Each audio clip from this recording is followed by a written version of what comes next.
Honestly I think Ali will always be my favourite. Stunt तो होते रहेंगे, खूबसूरती में कोई होनी आनी चाहिए। जैस्मिन, हमने आपको हमेशा देखा है, आप कितना भी डर का माहौल हो, कुछ भी हो, आप वो चीज़ें करते हो, भले आप इमोशनल हो जाते हो, भले आपके आँखों से आँसू आ जाए, बट आप वो करते ज़रूर हो। वो एक अलग ही इंस्पिरेशन है, क्योंकि कई लड़कियाँ ऐसी हैं हमारे आस-पास और हर जगह ही मिलती हैं, जो इमोशनल बहुत होती है लेकिन चीज़ें करती हैं। बट खुद के लिए आप क्या कहना चाहोगे? कहते हैं ना, वो जो इमोशंस भर-भर के आपके अंदर है।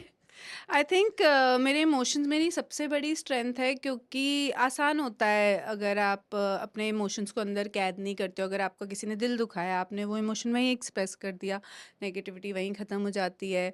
आप खुश हो, आपने सेलिब्रेट कर लिया। So I think emotions are a beautiful thing, और वो मेरी स्ट्रेंथ ही बनते हैं। जैसा आपने बोला, मैं भले से ही रोती हूँ पर मैं अपना स्ट्रेंथ करती थी। सो इस बार भी आई विल मेक श्योर कि I will try my best to do my stunts. पिछले सीज़न्स का जो भी आपने अगर देखा होगा, इंस्टाग्राम पे या कहीं भी या एपिसोड्स देखे होंगे, कौन-सी ऐसी फीमेल या मेल कंटेस्टेंट है जिनका स्टंट आपको बहुत एकदम अप टू द मार्क लगा हो? मैंने लास्ट सीज़न जो भी देखा था उसमें I really remember Jannat, because you know Jan for us we have seen her growing up, she is like a little baby. तो the way she performed in her season, एक स्पेशली उसका एक स्टंट था हवा में, वो ऐसे रैंप्स थे where she, it was very difficult but how cutely and smilingly she did it. So I will always remember Jannat, because मुझे नहीं लगा था कि वो इतनी ब्रेव होगी, but she is really brave. और मेल कंटेस्टेंट कौन था? Male contestant, I think of all the seasons, I will very honestly tell, I think Ali will always be my favorite contestant. I got Ali from खतरों के खिलाड़ी. But Ali का कौन-सा stunt आपको याद आता है? और वो कहीं न कहीं जब खतरों की बातें होती हैं ना, तो आपने शायद पूछा भी होगा उनसे कि कैसे क्या, क्या मेंटली उस वक़्त क्या था चीज़ें? So there was a stunt जहाँ पे हाइट पे there were ramps और वो डिस्टेंस बढ़ता जा रहा था, and you had to like cross and get the flags. I remember his stunt. He did it really well because it was very difficult. अ, क्या चीज़ें आप कैरी कर रही हैं खुद के साथ, या फिर वहीं जाके शॉपिंग होने वाली है? नहीं भाई, अपना कैरी अपने साथ में अपना पूरा स्किन केयर कर रही हूँ, बिकॉज़ स्टंट तो होते रहेंगे, खूबसूरती में कोई होनी आनी चाहिए।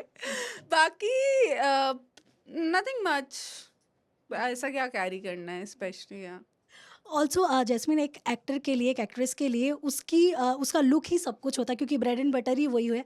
बट शो में जाने के बाद यू नेवर नो, अगर आपको स्टंट करते वक्त कहीं लग जाता है, कुछ हो जाता है, ये सारी चीज़ों का डर होता है या नहीं जाने से पहले? या ऑफ कोर्स बहुत डर होता है। As you said, for an actor their face is their biggest asset because we emote, but अगर हो गया कुछ, आई होप ना हो, एक्सीडेंट्स ना हो, God will be kind and will have a successful season which will be a big hit. हाँ, so accidents तो कहीं पे भी हो सकते हैं, बट ऑनेस्टली एक चीज़ जो है, खतरों के खिलाड़ी में उल्टा प्रोबेबिलिटी कम हो जाती है एक्सीडेंट्स की, because there is such fine experience safety team that takes care of everything. हमारे स्टंट करने से पहले वो सब करके देखते हैं, तो वो तो नहीं है। But yeah let's keep our fingers cross that we don't come across any accident. और अली ने क्या आपको कहा है, एडवाइस क्या दिया है? अली ने मुझे यही एडवाइस दी, जैस्मिन, की ना कॉन्फिडेंस रखना हमने अपने अंदर, तू घबरा जाती है, so I will try to be that person.